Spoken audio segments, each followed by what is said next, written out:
All right, English 2 students. So this unit is one of the most important units that we teach in English 2. It's really got the most variety of skills that you're going to need moving not only into English 3 and English 4, but into really the world.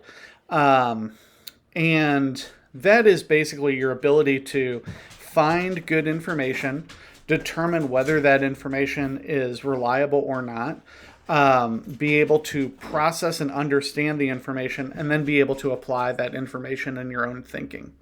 And really, when you think about that process, it works in so many different ways. It works in what is the best wireless carrier for you. It's going to work in how do I buy a home. It's going to work in how do I do my taxes. These are questions that are posed to as challenges to education all the time. Nobody taught me how to do my taxes.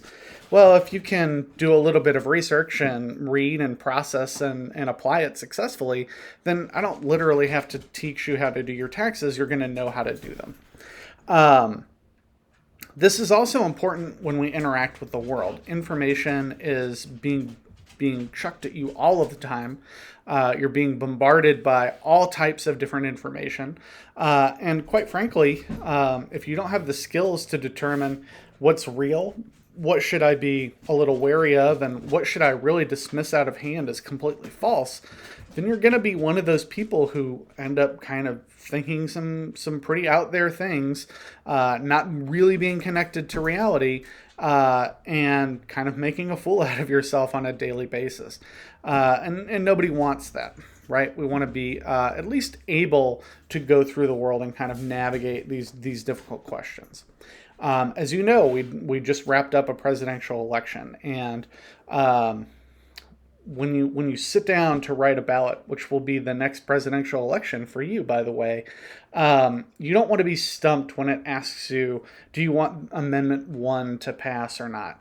And you're sitting there trying to read the very dense legal description of what Amendment 1 is, because you didn't go through the process of figuring out what Amendment 1 is prior to the election day.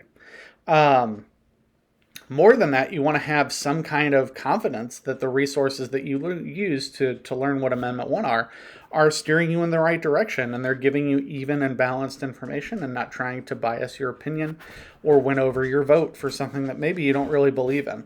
And so, again, the process of research, reading nonfiction, pulling the correct information out of nonfiction, judging whether or not that information is valuable to you, whether it's real, and then applying it is an incredibly important skill, and it's one that we're going to go through again and again throughout this process. So let's actually talk about this paper or this process as we're going through. So what you're going to be doing this week is really determining what topic do I want to move forward with. So for ease, for your ease and for my ease, I've limited our topics to 3 ideas. These, I think, are 3 things that come up in our class or in our world pretty often.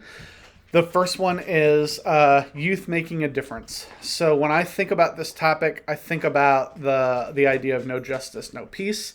I think about LGBTQ rights. I think about African American rights. I think about specifically organizations like Black Lives Matter, and what is happening in those organizations is young people your age and even younger, pre-voting age people, are getting involved in these organizations and making their voices known in one way or another. So what can you do as a young person to make a difference? And then how does that extend, right? How does that extend into, youth isn't capitalized just on teenagers, right? It's definitely people in their 20s. And how do you want to make a difference moving forward into your early life versus how people in their adult lives make difference, right? Their concrete adult lives, right?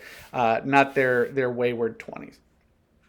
The next topic that we're gonna consider is mental health, coping with stress. Certainly something that we all know a lot of firsthand information about at this point.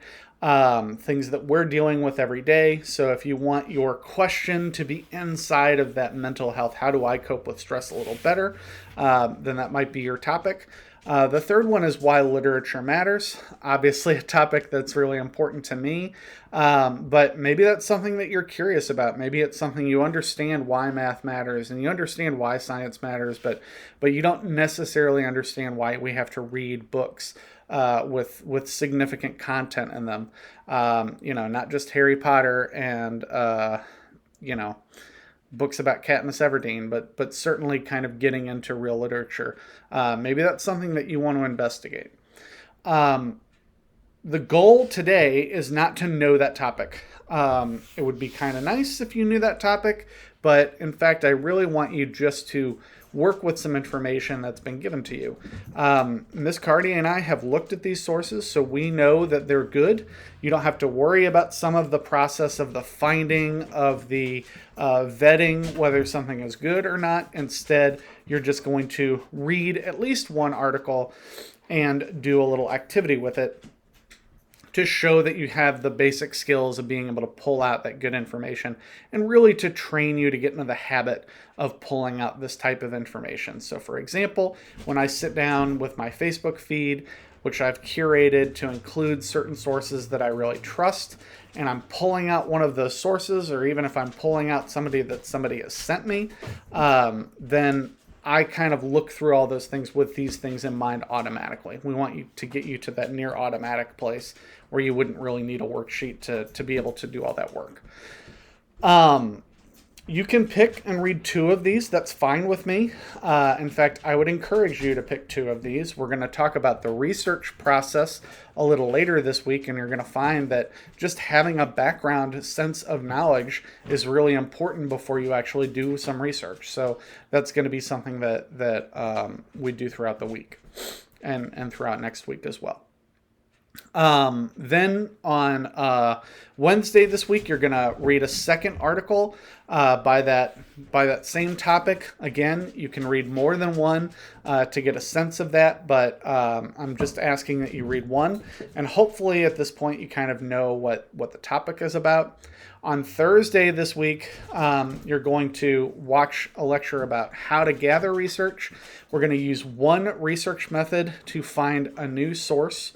And you're going to fill out that source. So hopefully that source is also on the same topic and you're able to use those things again and again throughout the week.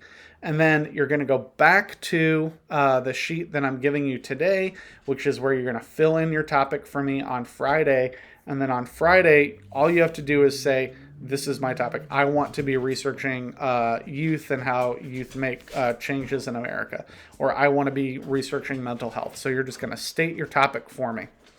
Another really important thing that we're doing in this unit is we're making a folder called our inquiry folder. Those instructions are on all of the slides.